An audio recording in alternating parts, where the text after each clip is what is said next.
Hello दोस्तों। तो कैसे हो? उम्मीद करते कि आप लोग ठीक होइएगा। अभी आप थंबनेल देख करके समझ गई होइएगा कि आज हम आपको क्या बताने वाले हैं। ठीक है। क्लास 10 1.1, ठीक है, प्रश्नावली है 1.1। उसी का आज पहला क्वेश्चन है, उसी को सोल्व हम लोग कर रहे हैं। कहा गया हुआ है निम्नलिखित संख्याओं का HCF ज्ञात करें। ठीक है ना। कहा है निम्नलिखित संख्याओं का HCF ज्ञात करने के लिए यूक्लिड विभाजन एल्गोरिदम का प्रयोग करें। ठीक है ना। तो इसको जो हमको HCF ज्ञात करना है ना, तो HCF ज्ञात किस माध्यम से करना है? तो यूक्लिड विभाजन एल्गोरिदम के माध्यम से ही हमको इसको सिद्ध करना है। ठीक है। तो चलिए सिद्ध करके देखते हैं। इससे पहले छोटा सा हम एगो टॉपिक समझ लेते हैं। देखिए, इसमें एक फार्मूला बनाया गया होता है ए बराबर बी क्यू प्लस आर। ठीक है ना। ए बराबर बी क्यू प्लस आर। ठीक है। यहाँ पर ए का मतलब होता है भाजक, बी के मतलब होता है भाज्य, क्यू के मतलब होता है भागफल और आर का मतलब होता है शेषफल। ठीक है। इतना ध्यान में रखिएगा और इसी फार्मूला पर हम लोग बैठाएंगे। ठीक है। यही यूक्लिड विभाजन एल्गोरिदम है ना, उसी का फार्मूला है।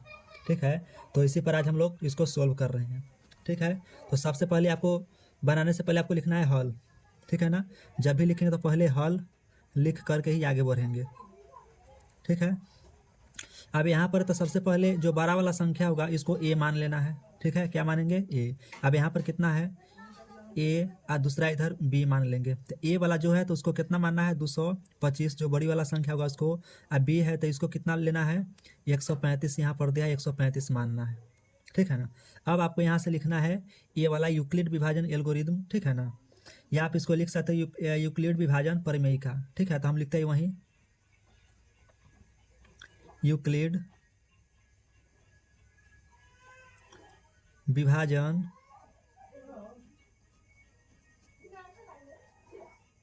प्रमेयिका। ठीक है ना। यूक्लिड विभाजन प्रमेयिका से आप यहाँ पर से भी लिख सकते हैं या तो छोड़ भी सकते हैं, कोई दिक्कत नहीं है। अब यहाँ पर आपको फार्मूला दर्शाना है। ठीक है ना। नहीं फार्मूला दर्शाएंगे तो डायरेक्ट आप यहाँ से ले सकते हैं, लेकिन फार्मूला बैठाएंगे तो बहुत अच्छा लगेगा। ठीक है ना। तो ए बराबर लिखना है बी क्यू प्लस आर। यहाँ पर देखिएगा कुछों का चिन्ह नहीं है, बी क्यू है तो इसके भीतर में गुना का चिन्ह होता है, समझ गए? इसी को दे करके आगे बढ़ना है। अब देखिए ये बराबर कितना है? 225। तो आपको लेना पड़ेगा कितना? 225। ठीक है। बीच में बराबर का चिन्ह है तो बराबर का चिन्ह देंगे। बी बराबर कितना है? 135। तो आपको लिखना पड़ेगा कितना? 135।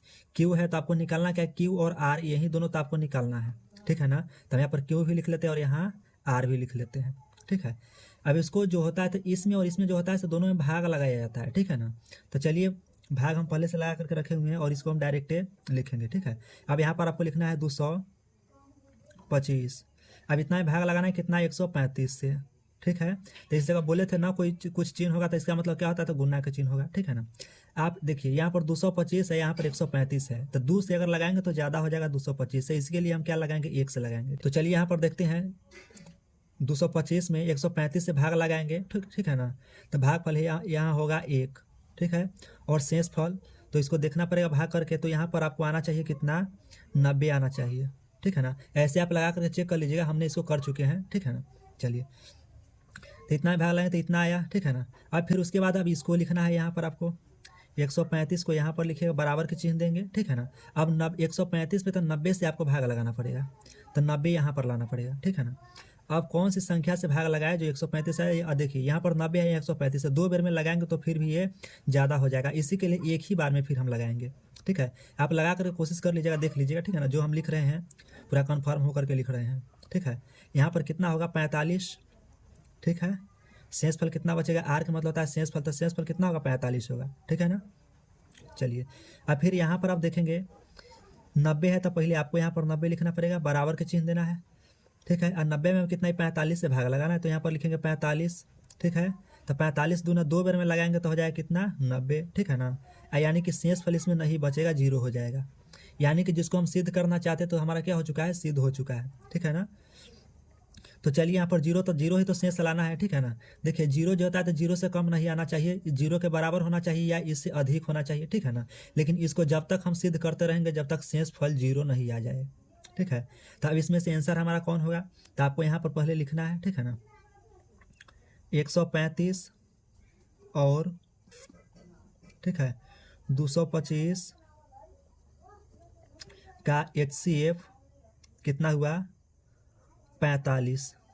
ठीक है, यही हमारा क्या होगा, आंसर होगा।